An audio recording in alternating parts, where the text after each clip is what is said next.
Oh, hi. Thanks for joining me today. I was told a few of you might be with me this morning, and what I thought I would do is have a little fun and play a game that many of you have played when you were kids. And kids, if you're out there watching right now, I'm sure that you've played this game while you were in school, and it's called Show and Tell. And so what I'd like to do this morning is show you a little bit about the instrument that I play here at Orchard Park. And for you adults as well, I know many of you have been coming here to Orchard Park for years and years. This is probably, this is 16 and a half years I've been here since I started playing at Orchard Park. And many of you have been hearing me play the organ for a long time. But I venture to say that a lot of you have never made your way up here to the choir loft to take a look at this magnificent instrument that we have here. And so I'm going to put my dancing shoes on here, and I'm going to explain in just a little bit what these dancing shoes are all about. And I'm going to show you a little bit about this instrument that I love to play. Now, just to tell you a little bit about my history with the instrument, I started playing the organ when I was about 6 years old. As legend has it, when my parents and I lived in an apartment on the south side of Chicago, the landlords of our apartment had an organ in their apartment below us, and they would allow me to come downstairs and bang on it, play on it when I was just 5 or 6 years old. A few years later, when my parents and brother and I moved into a house, my dad brought home an electronic organ. And for those of you who are old enough to remember, back in the malls and the shopping malls in those days, there were music stores. They sold pianos, they sold little electronic organs, and he brought one of those home for me to basically start learning on. And so I took lessons on the organ from a man named Larry Bylon, and Mr. Bylon was the music teacher for both my dad and his brother when they were young kids and were starting out as young musicians. I moved on to take lessons from Mr. Bylon's daughter, who was studying classical organ, and introduced me to J.S. Bach and the classical organ composers. And then not long after that, I started playing in church when I was a young teen. And then I moved on to continue playing when I was in college. And voila, years and years later, here I am at Orchard Park, and it's been 16 and a half wonderful years. But come on in closer. I want you to take a look at this fantastic machine we've got here. So if you haven't really taken a close look at the instrument before, I'm going to describe different parts of it and explain what those different parts do. I will play a little bit for you later on, but I thought it'd be interesting to just kind of understand how this instrument works. One of the cool things about the organ, I mean, all instruments are cool, but the organ is by far the coolest. And let me explain why. It's because and organists, by the way, are also the coolest musicians and the most talented musicians. And let me explain why. I can hear the hate faces coming across the screen right now. I'm just kidding. But anyway, organists and drummers, for that matter, are some of the only musicians that use all four limbs to play music while they're playing their instrument. Not only do I play with both my hands, but I also play with both my feet. And if you take a close look at the instrument here, as compared to the piano has one great big keyboard of 88 keys. The organ has two smaller keyboards. Sometimes, let me back up. Actually, it has, sometimes instruments have one keyboard, two keyboards, sometimes as many as 5 or 6 keyboards all stacked up on top of one another. And each of them have a particular name. On this organ, we have, looks like you're looking at it, you might say it has 2 keyboards, but actually it has 3. We have the keyboard up here, which is called the swell. I'll explain why it's called the swell in just a minute. And the lower keyboard is called the grate. So the swell is only swell, but the grate's really great. Better than the swell. That's not really what it means. But we also have a keyboard down here that I play with just my feet. This is the pedal board. Each of these sections of the organ is divided up and called a division. Okay? And each keyboard has its own set of pipes that it plays uniquely for itself. So if we take a look at the, oh, by the way, the buttons, let me not forget the buttons. These little buttons in between the keyboards, which are numbered, do something really special. These are called pistons, and what they do is they allow me to set a particular combination of sounds to play when I push the button. So if you take a look right here in this set of, these are called stops. I'll explain that in just a second. If you see, watch these stops. When I press the button, you'll see some pop out. And you'll see different ones pop out. And the reason those are so cool is that as I'm going through a piece of music and I'm playing, and let's say I want a sound to change right away, but my hands are busy, well, what I can do is just reach down with my thumb, press a button, and all those sounds that I want to play at that time will pop on. And it's programmable. So let's say I want all of these stops here to play at one time. What I can do is I pull them out, and I could set one of those pistons so that every time I press that piston, they're then set.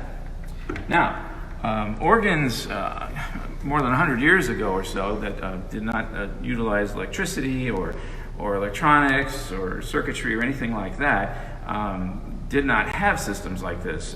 What they had stops on either side of the keyboards, but they often had one or two people standing on either side of the organist pulling those stops and pushing them off while the organist played, because there was no way to do something like this until electronics came along.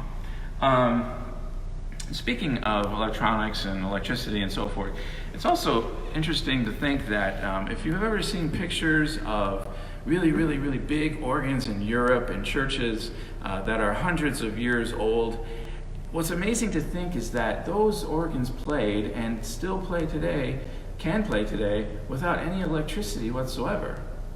Inside the organ here, and I'm going to show you in just a bit, is a motor called a blower, and the blower provides all of the wind that is needed to play the pipes of the organ. Now, let me show you a little bit about the pipes of the organ. Basically, the organ, why don't you take a shot up there of the pipe work of our instrument. So this organ, as I said, has 3 divisions, and as my camera woman takes a look over to the right side, there's a box that has these shades that go up and down. And I'd like you to take a look at that box and watch what happens to those shades as they open and close. And take a listen to what happens to the organ when I open and close those shades.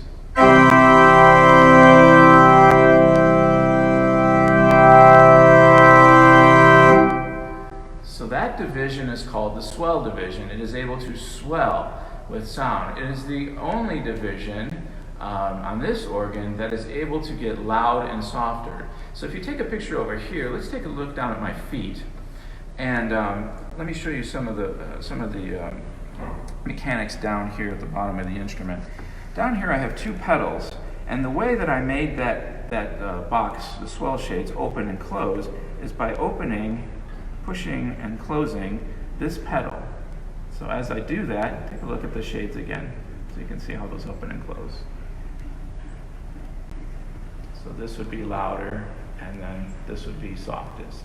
So this would be basically akin to me putting my hands over my mouth like this, and then slowly opening my hands like this. Okay, so that is what is unique about the swell. Now, all of the pipes that play for this keyboard are in that box, and they're, again, are the only pipes that can get louder and softer. Now, the pipes that are outside of that box, the ones toward the center, are part of the pedal division. And the pedal division plays the pipes that are the lowest in pitch and are also some of the most fun to play.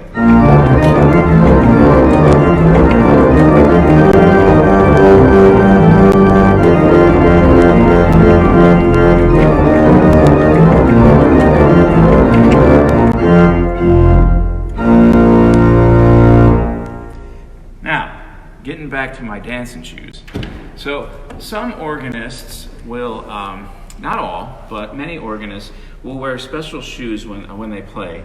And as you can see, get a good shot of that right shoe there. That is right. That shoe is being held together by some electrical tape, because this shoe has been with me for probably 15, 16 years or so. But what's special about the shoe is that the bottom of the shoe is made of a soft leather, almost as soft as a slipper, and it allows me to feel what I'm doing with my feet and to find my way around the pedal board. Also, the heel of the shoe is a particular width, so it's not too wide, so that when I play the pedals, we play pedals with our toe and our heel as we play, and so we don't want our heel going down on more than one pedal at a time. So the width of this heel is essentially uniform, but anyway, so this shoe has seen some days, but I'm just really attached to it, and so is the tape. But anyway, I just really have a hard time getting rid of these shoes. I did get a new pair not too long ago and tried them out, and really, boy, I had a hard time. So anyway, getting back to the pedals down here, this pedal on the right side, this is called the crescendo pedal, and what it does is it turns on sounds of the organ a little bit at a time as I push the pedal open. So as I push it, you're going to hear the organ get louder and louder as stops begin to come on little by little.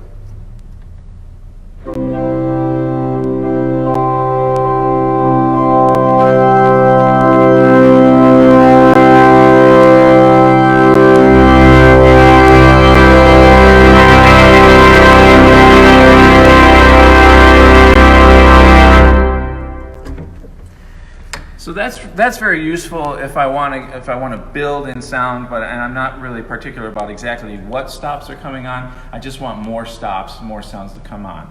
Now let's get back to the word stop. You're probably thinking to yourself, okay, Mike, you keep saying the word stop. What does stop mean?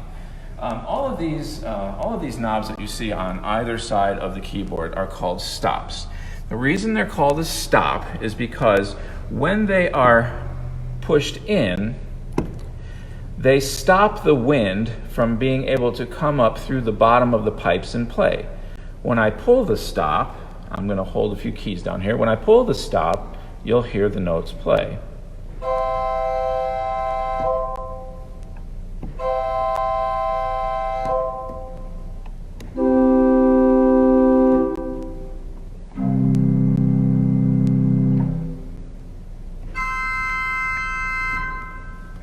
Now, did you happen to notice that on each of these stops there's a number?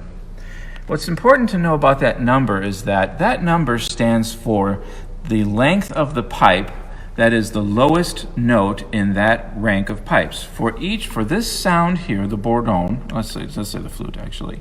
For the flute, the lowest pipe of all of the flute pipes in this sound is 8 feet long. I don't know if you can hear that. Now, if we take a pipe and we cut it in half, and we make it half as long, half of 8 is 4, listen to what happens to the sound. It gets higher. If we cut that pipe in half, it goes up an octave. And if we cut that pipe in half, let's pretend we had a 1 foot, it would go even higher. So what's really cool about the organ is that you may have heard it called the king of instruments. The reason it's called the king of instruments is because it is the only instrument that can produce the lowest tones that the human ear can detect and hear up to the highest notes that the human ear can detect and hear. I'm not so sure how well this camera, the microphone on this phone is going to do, but the lowest tone on this instrument is a 32-foot sous-basse, and a 32-foot low C sounds like this, if we hear it.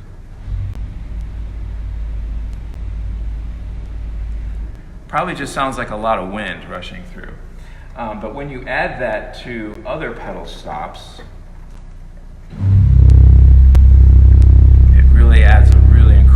rich, low tone. Now, it also plays some of the highest pitched sounds that we can hear as well. Take a listen to this.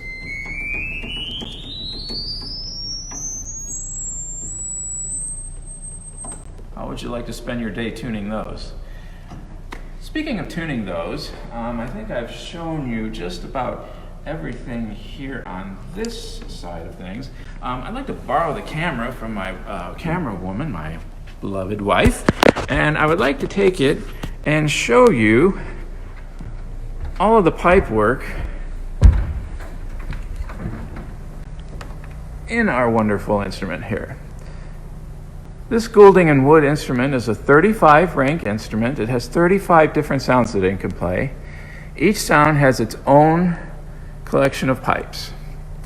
Some are really, really tiny, and some are really, really, really, really big. Now, I'm going to take you on a little tour, and I would like to show you the inside of the organ and what makes this work.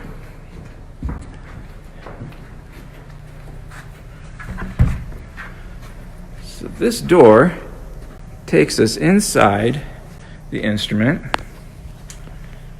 and this is where basically all the magic happens. It's kind of hard to see from that camera angle, but here is our one of our lowest pitch pipes on the organ. This is our 16-foot principal, and it sits on a box here that is provided with wind by this tube, which comes from the motor or the blower that we talked about earlier, which is over in, I'm going to climb over here, it might be hard to see, in this box right down here. There is a big, it looks like a giant hair dryer, and it's kept inside this box, which is insulated, so that you shouldn't be able to hear it running very much when you're playing. That's the goal of every good organ builder that builds instruments with blowers, is to make sure that the blower is nice and quiet, so we don't want to hear it making any noise. Now, above me are all of the chests that the pipes are sitting on. And so these wooden chests, again, are filled with wind that is provided through these tubes by our blower. And when I press a note on the organ, or press a key down on the organ, it allows the wind to come up through the pipe and blow the pipes and make sound. Now, let's step back out of the organ. And watch your steps so you don't hurt yourself as we're leaving here. Basically, the pipes, I keep saying play the pipes. Some of you may not realize this, but basically the pipes on the organ are essentially just a great big whistle or a little whistle. Depending on the size of the pipe, that depends on, again, on the how high or how low the pipe plays. As my wife is trying not to fall over. That's a good shot right there. I took a few pipes out of the organ. There are basically two types of pipes in a pipe organ. And one is called the flue pipe. And a flue pipe is basically a pipe that has no moving parts, is essentially just a whistle. This, and the pipes are made of all different metals. They can also be all different shapes. But I'm going to tell you a little bit about how the pipe works here. This flue pipe acts, again, just like a whistle. I'm going to blow it.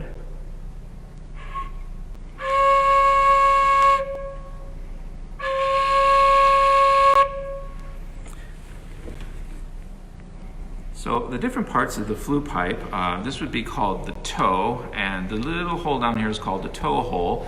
This is what sits down on top of that box, a box of wind that I showed you earlier. And when the key is pressed, the wind comes up through the toe hole, comes through the foot of the pipe. This is called the foot. And the air comes, let's see if you can come in close here on this. The air comes out of this part of the pipe, which is called the mouth. Everything with regards to pipes, organ pipes, have to do with body parts. This is the toe, the foot. This is the lower lip right here. This is the upper lip right here. This is the mouth. And going from front to back, which you can't see, is called the languid. And this little tiny slit right here is where the air comes through and makes the pitch.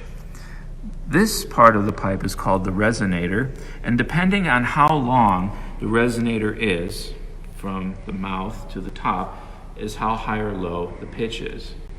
Now, when an organ tuner comes through and tunes an organ, what he or she will do basically is walk up and down the inside of the instrument. There are actually walkways. I don't know if you saw them when I shot through the pipes, but there are little wooden walkways that the organ tuner will walk on, and he will go to each and every pipe, and he will either make the pipe shorter or make the pipe longer by a very little bit.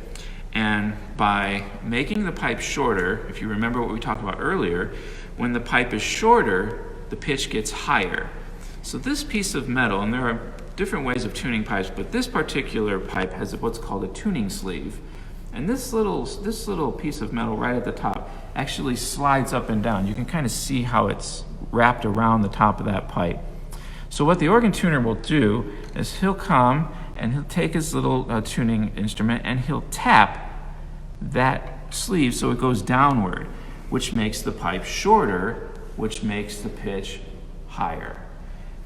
If the pipe needs to be made more flat, then he would take the same device and tap the sleeve upward, making the pipe longer or making the pitch lower. Now, so this is one type of pipe on the organ. The other type of pipe that we have are called reed pipes. These are very special. These do not act like a whistle. They do require air. I'm going to blow this one so you can hear it.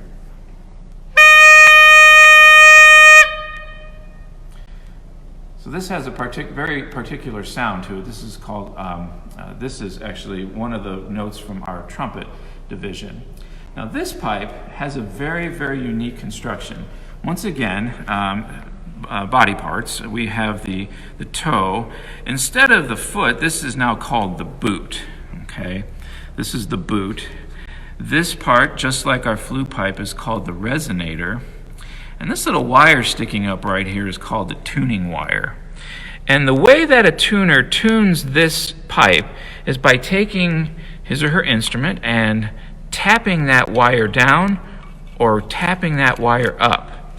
And you might think, well, how is that making the pipe higher or lower or longer or shorter? Now, I'm going to have to be very careful with this, but I'm going to take this apart so you can see the inner workings of this pipe. Inside the pipe, we've got what is making our sound is this little piece of metal right here called the tongue. And the tongue is lengthened or shortened by moving this wire up and down, which goes through this block, okay? And it slides up and down, and just by tapping it just less than a millimeter, you can make this pipe much higher or much lower. So all of these pipes have to be tuned one at a time. Every one of the pipes, 1,000 plus pipes on this instrument, have to be tuned one at a time. And it takes a long period of time. It takes a lot of training to be able to do that. And it's a very special thing for a lot of us organists to be able to have tuners come through and tune their instruments, especially when they're larger instruments like this one, because it does take quite a bit of training to do that. And it is a heck of a day's work to be able to tune this entire instrument. Now the organ, one thing about the instrument that you also may or may not know, when organs go out of tune, almost all the time when an instrument goes out of tune, it's because the organ is very sensitive to temperature and humidity conditions in the room that it's in, mainly temperature with regards to tuning. If the temperature of the room is hot, or let me back up. When an organ tuner tunes the organ, he will write down what the temperature was in the room when the organ was tuned. That means that if this organ was tuned at 68 degrees, when this room is 68 degrees, the organ should be in tune. Now, should that temperature go lower, what's going to happen is the pipes will essentially lengthen a minute amount, but just enough that the organ will go sharp. And it doesn't always move in uniform, so some ranks might be more sharp than others. And you can imagine, a few thousand pipes all speaking out of tune. It's not the prettiest sound. So that's why organists really appreciate when organs are in rooms that are constant temperature, or essentially constant temperature. They can vary a few degrees in either direction, but if it sways a long way in either direction, it really knocks the organ way out of tune, and it's just not very pleasant to listen to. So let's wrap up with a little bit of music. I told you that organists are, again, some of the most talented musicians on earth because of the fact that we play with our hands and our feet. And again, I hear the hate faces coming through. Just kidding. But what I'm going to play for you now, I'm not going to play the whole piece. I'm going to play you sections of this piece just so I can make a demonstration of. This is a piece called Preludium, this is in G major by Nicholas Bruns. It's one of my favorite works to play. It's really flashy. Lots of audiences and congregations enjoy it. It has several different sections to it. It has this wonderful grand opening, and then it moves into two different fugues, and we'll talk about what a fugue is in just a second, and ends with a spectacular finish. But basically, it starts a little bit like this, and you'll see a little of my hands and my feet doing a little bit of work here.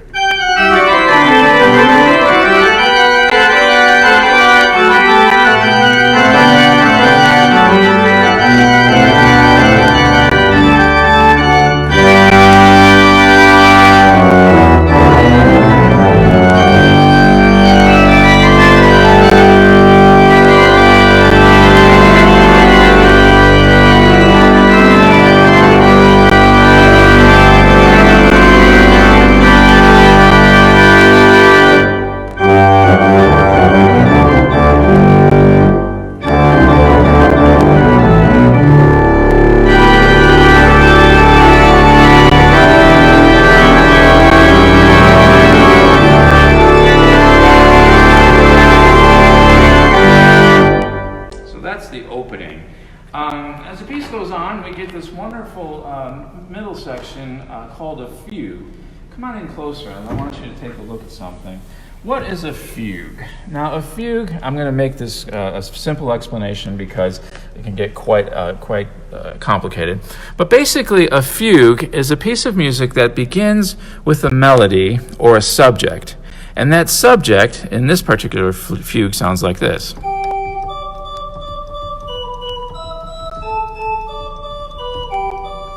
Okay, so that little subject is going to come and go throughout all the voices, from soprano through the alto to the tenor, down to the bass, down to the pedal, and it comes and goes in and out. Actually, in this section, it comes in 13 times by the time I get to the section which I'm going to demonstrate. Now, what's really special about this piece, and one of the reasons I really love it, is because most organ music is written for 2 hands and 2 feet, like we just talked about, but most of the time, the foot only plays 1 voice at a time, okay? So my hands might be able to cover 2 voices, maybe sometimes 3, but most of the time 2 voices in each hand, and the pedal is also covering a voice itself. Now, I have a set of stops pulled so that you can hear the pedal when it comes in, but that same subject that I just played for you,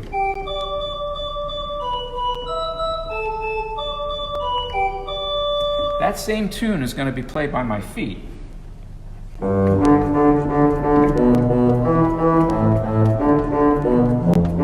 Sorry about that. It's live. Of course I'm going to blow it.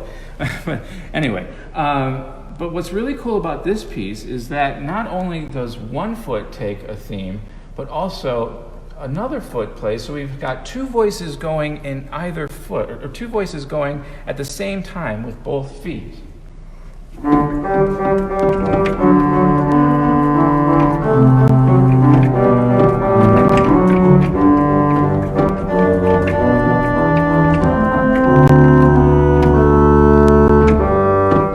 So I've got two voices happening while I'm playing more voices in my hand. Let's hear what it sounds like all together. I haven't practiced as much, so wish me luck. I'm going to go from the beginning of this fugue to that section.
One of my absolute favorite pieces of music. The last thing I want to do with you right now is show you what's really special about Orchard Park and organs at Orchard Park. And we're going to have to take a little bit of a walk here. I'll try to make it as quickly as I can. One of the cool things about our sanctuary here at Orchard Park is that we have not only one pipe organ, we actually have two pipe organs in this sanctuary. Back in 1992, we can check the plaque in just a second. A woman by the name of Lila Estelle gave a gift to Orchard Park to build a second organ in our sanctuary, which you can see in the front. And this instrument was also made by Goulding and Wood. It is a 5-rank instrument. It has 5 sounds that it can make. And it is actually prepped for 6. It has another stop that is not installed yet. But this instrument, as you can see, is completely unenclosed, so it cannot get louder or softer. But the idea was that we have an instrument up front that could possibly accompany the choir, which it can do from time to time. Oh, I think we're back. Sorry, we had a few technical difficulties. One last thing I wanted to show you was this console here, which is for our front, the chancel instrument that was built by Goulding and Wood. One of the cool things about this organ is that not only is its own independent instrument,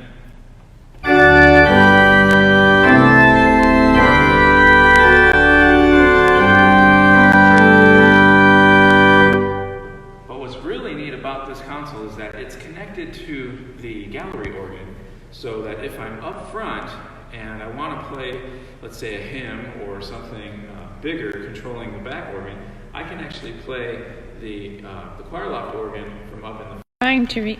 There it goes. Anyway, I don't know how much of that you saw, but anyway, I could play the back organ from the front.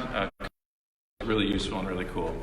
Well, hey, listen, I've had a lot of fun showing you the instrument, and I have an assignment for you, especially you boys and girls when you take your break from e-learning. I know a lot of you out there play instruments, and whatever you play, flute, oboe, clarinet, harp, it would be really cool if your mom and dad can shoot a video of you playing your instrument and maybe telling us a little bit about it, how it works, how you make the notes play, all those things. So post those videos here on the Orchard Park website, and we'd love to see you play, okay? Have a wonderful day, and God bless.